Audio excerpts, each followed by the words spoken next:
So wise. Go to the clip. Now it's time for Celebrity Book Readings. Tonight, Michael Ian Black reads from his book, You're Not Doing It Right. Thank you. Hello. So this is my book, You're Not Doing It Right, Tales of Marriage, Sex, Death, and Other Humiliations.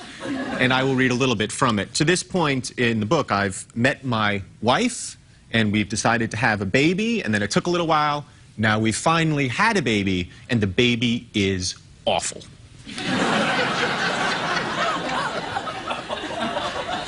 When the middle of the night comes, as it must, and his cries come, as they must, we lie in bed arguing over whose turn it is to get up with the baby. It is always the other person's turn. Your turn, we say to each other while he wails. Your turn.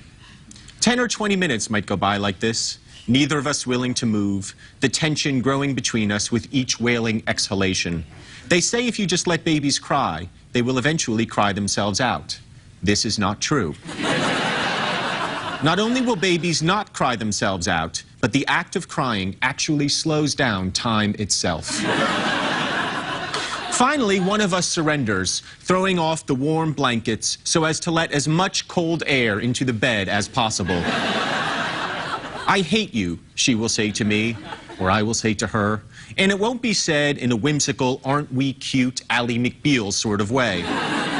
The hatred we have for each other during those cold hours when somebody must tend to the hellion she created is a visceral, concentrated hate. It is to normal hate what a diamond is to a lump of coal. The only thing preventing us from strangling each other in moments like these is the knowledge that doing so would mean even more time alone with the baby for whichever one of us is left. Your turn, says Martha. It is always my turn. Damn it. I get up to comfort my stupid baby. Each night, I pace the hallway with my son leaning against my shoulder and jiggle him as we walk. Shh, shh, shh, I whisper in time with my jiggles. Shh, shh, shh. Sometimes I do it to the tune of Twinkle, Twinkle, Little Star, or Mary Had a Little Lamb, or Mr. Brownstone by Guns N' Roses.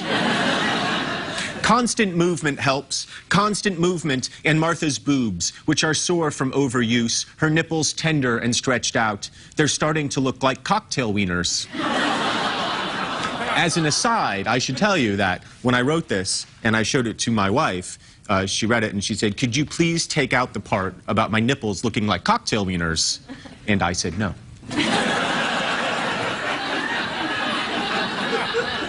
I go downstairs and turn on the TV. Every channel is an infomercial. Infomercials for exercise machines and proactive acne medication and no money down real estate seminars. I used to think that the reason companies showed infomercials in the middle of the night was that that was the only time the companies could afford to buy airtime. Now I know the reason they show them at that hour is because everything looks desirable when you are delirious from fatigue, and the act of picking up a telephone and ordering the amazing thigh and ab rocker is the closest you will come to human contact. At this hour, the amazing thigh and ab rocker actually starts to seem like a pretty good solution to most of my problems.